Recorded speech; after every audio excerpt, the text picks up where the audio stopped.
Hello viewers, যারা class 9 এ পড়ছো তাদের আজকে আমি বাংলা তোমাদের যে খেয়া কবিতাটা রয়েছে এবং যেটা তোমাদের ফাইনাল সিলেবাসে রয়েছে তৃতীয় ইউনিটের পরীক্ষার জন্য, আজকে সেই খেয়া থেকে তোমাদের আমি বলে দেবো সাজেশন প্রশ্ন। তোমরা কিন্তু প্রশ্নগুলো খাতায় নোট করে রাখবে এবং যেগুলো আমি বলবো সেগুলো ভালো করে দেখে নেবে। তো চলো শুরু করছি। খেয়া কবিতা, লেখক রবীন্দ্রনাথ ঠাকুর। ঠিক আছে, ভালো করে দেখবে কি কি প্রশ্ন করবে। আচ্ছা, কবিতা হোক বা গল্প হোক, তোমাদের প্রতিবার আমি একটা কথা আগেই বলে রাখি, সেটা হচ্ছে বাংলা হোক ইংরাজি হোক, গল্প বা কবিতা হোক, তোমাদের রাইটারের নাম অর্থাৎ লেখকের নাম সহ উৎস যদি দেওয়া থাকে সেটা তোমাদের কিন্তু অবশ্যই আগে পড়তে হবে। কারণ অনেক সময় পরীক্ষাতে তোমাদের উৎস বা লেখকের নাম কিন্তু জিজ্ঞাসা করে বা লিখতে দেয়, তোমাদের কিন্তু সেইটা আগে থেকেই পড়ে রাখতে হবে। তো দেখো এখানে দেওয়াই রয়েছে খেয়া কবিতার উৎস কি। খেয়া কবিতার উৎস হলো চৈতালি কাব্যগ্রন্থের 19 সংখ্যক কবিতা। বোঝা গেল?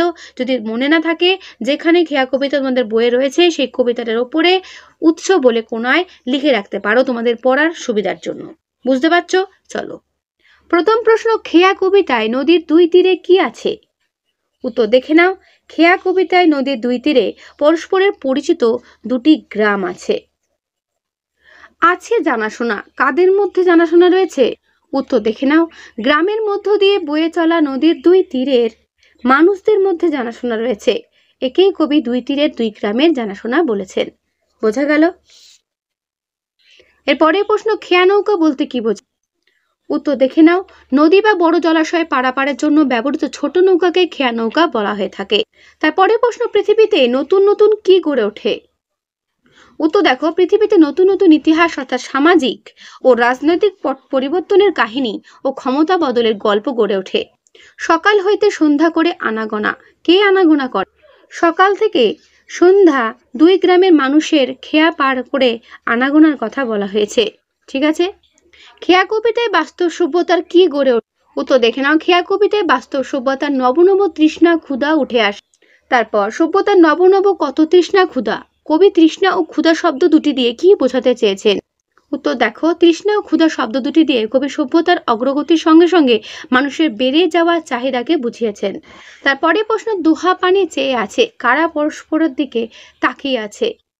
রবীন্দ্রনাথের খেয়া কবিতায় বলা হয়েছে গ্রাম্য নদীর দুই তীরবর্তী দুটি গ্রাম পরস্পরের দিকে তাকিয়ে রয়েছে। খেয়া চিরদিন কি করে? খেয়া চিরদিন মানুষদের নিয়ে নদীর স্রোতে চলাচল করে।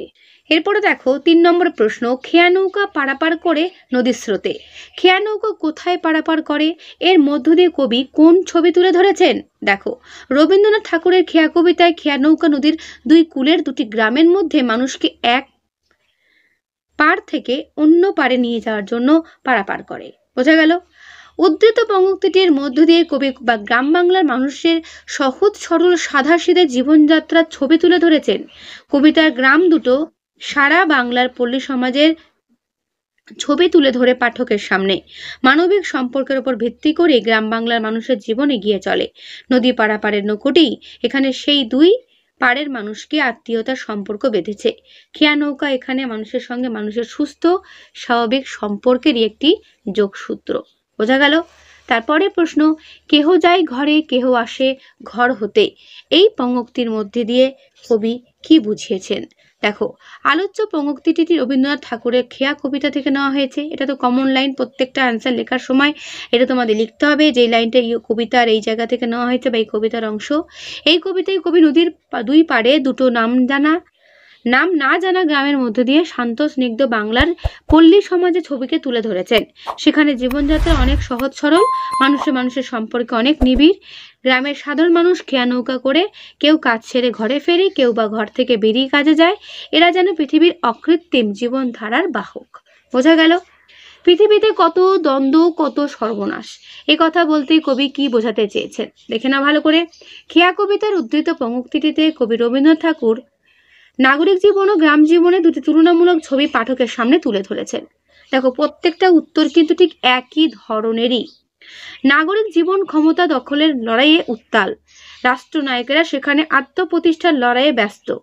ঘটে চলে সাম্রাজ্যের উত্থান পতনের কাহিনী। ইতিহাসের অধ্যায় পাল্টে যায় রক্তাক্ততার পথ ধরে। মানুষ পারস্পরিক হানাহানি ও দ্বন্দ্বে লিপ্ত হয়। এই হিংসা ও লড়াই পৃথিবীর বুকে ডেকে আনে চরম সর্বনাশ। বোঝা গেল? সোনার মুকুট কত ফুটে আর টুটে, উদ্ধৃত পঙ্ক্তিটির তাৎপর্য বিশ্লেষণ করো। সোনার মুকুট আসলে আত্মশক্তির ক্ষমতার প্রতীক। ক্ষমতার মোহে আবহমান কাল থেকেই পৃথিবীতে মানুষ ক্ষমতা দখলের লড়াই চালিয়ে এসেছে। আজ যে ক্ষমতার শীর্ষে, কাল হয়তো সে ক্ষমতাচ্যুত। যে যখন জিতেছে তার মাথায় শোভা পেয়েছে সোনার মুকুট, আর পরাজিত ব্যক্তির সোনার মুকুট খসে পড়ে তাকে ক্ষমতাহীন করে দিয়েছে। পৃথিবীতে অজস্র দ্বন্দ্ব ও সর্বনাশের পথ ধরে শাসকের এই উত্থান ও পতনের ছবি দৃশ্যমান হয়ে উঠেছে। বোঝা গেল? তাহলে সোনার মুকুট কত ফোটে আর কত টুটে, অর্থাৎ হারিয়ে যায়।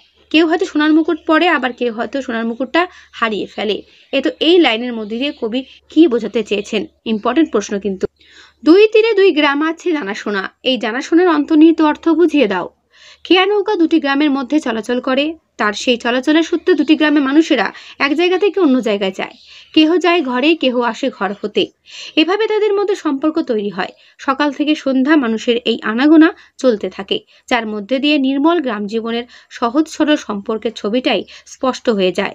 উল্লিখিত পঙ্ক্তিতে এই অন্তর্নিহিত অর্থই প্রকাশ পেয়েছে। 5 নম্বর জন্য এই অ্যান্সারটা করে রাখবে বড় প্রশ্নের ক্ষেত্রে। সোনার মুকুট কত ফোটে আর কত টুটে। একটু আগে তোমাদের দেখালাম, এটা তোমাদের তখন ছিল 3 নম্বরের, আর এটা হচ্ছে 5 নম্বরের। 5 নম্বর জন্য এটা সাজেশন রইল, এটা ভালো করে দেখে নিও। কিভাবে সভ্যতার নব নব তৃষ্ণার ক্ষুধার জন্ম হয়? করবে। উদ্ধৃত পঙ্ক্তিটি রবীন্দ্র ঠাকুরের খেয়া কবিতা থেকে নেওয়া হয়েছে। পৃথিবীর শ্রেষ্ঠ বুদ্ধিমান মানুষ হচ্ছে জীব। সৃষ্টির শুরু থেকেই মানুষ তার জীবনযাত্রার মানকে ক্রমাগত উন্নতির পথে নিয়ে গেছে। এই ক্রমান্নতির কাহিনী হলো মানব সভ্যতার ইতিহাস। সভ্যতার অগ্রগতি মানুষকে সুখ সমৃদ্ধি দিয়েছে, কিন্তু উন্নতির লাগাম ছাড়া নেশা আবার প্রকৃতি, পরিবেশ ও মানুষের সর্বনাশ ডেকে আনে। সেই ক্ষতির কথা না ভেবে বেপরোয়াভাবে সভ্যতার উন্নতি ও ক্ষমতা হাতে রাখার চেষ্টাই হলো তার নবনব তৃষ্ণা ক্ষুধা।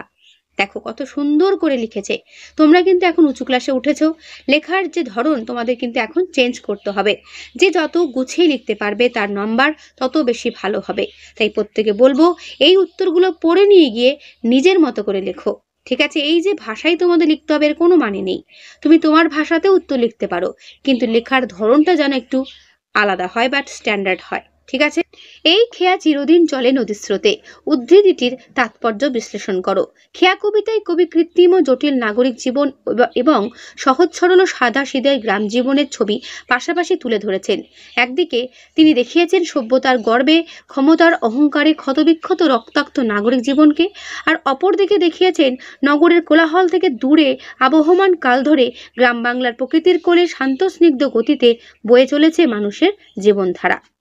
কবিতাটিতে খেয়া নৌকা সেই মানবিক সম্পর্কের যোগসূত্র রূপেই আবহমান কাল থেকেই নদী পারাপার করে চলছে।